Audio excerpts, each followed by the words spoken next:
So, Ali, it was the second PMQs back after the summer recess. What was the mood like in there? It was pretty fiery in there. They're just getting back into the swing of it. As you say, they've only just got back, but actually there's going to be recess soon because of conferences. So we're going to have a bit of a break from PMQs, but it was pretty heated and there were some nice little attack lines, new attack lines that Keir Starmer was trying out. Have a listen to this.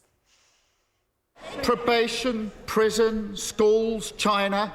Yet again, inaction man fails to heed the warning and then blames everyone else for the consequences. Rather than make the right long-term decisions for the country, he's taken the easy way out. It is typical of the principles-free, conviction-free type of leadership that he offers.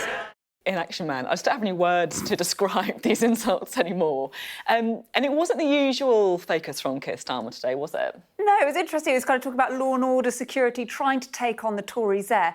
Something really interesting that he didn't talk about, the pensions triple lock. Obviously, there's been a bit of backlash about that. Yesterday, the Work and Pensions Secretary effectively suggesting that that could be abandoned by the Conservatives. Obviously, lots of angry Tory MPs. We know that pensioners are a core part of the Conservative vote. Here's what happened at PMQs on that.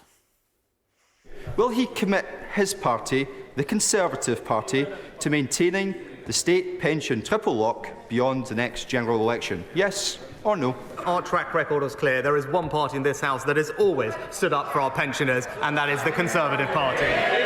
This is the government that introduced and remains committed to the triple lock. They're saying there that they're committed to it, but they're actually not confirming they're committed to it in their actual manifesto.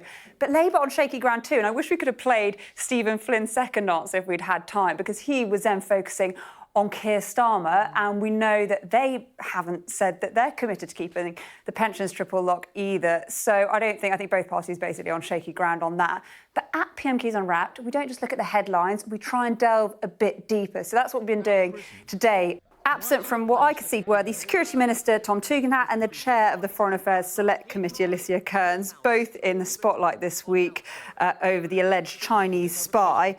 There was plenty of fighting talk too, once again, from Labour's Deputy Leader, Angela Rayner. Celebrated her first anniversary in Their access to public services. It's clear. And some heckling too from the Labour benches. Will the Prime Minister look at what can be done in these circumstances to ensure that no one is left without... The loudest cheer on the blue benches came after this. Prison escapes under the Labour government were almost 10 times higher than under the Conservative.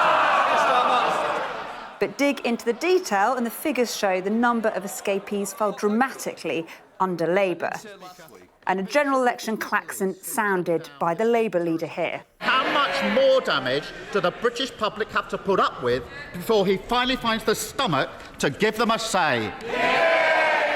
There may not be a general election in the near future, but there are going to be two big electoral tests for Rishi Sunak, one in Chris Pincher's seat and one in Nadine Dorries' seat, both on the 19th of October, two very different by-elections. Rishi Sunak is going to want to hold on to both of those.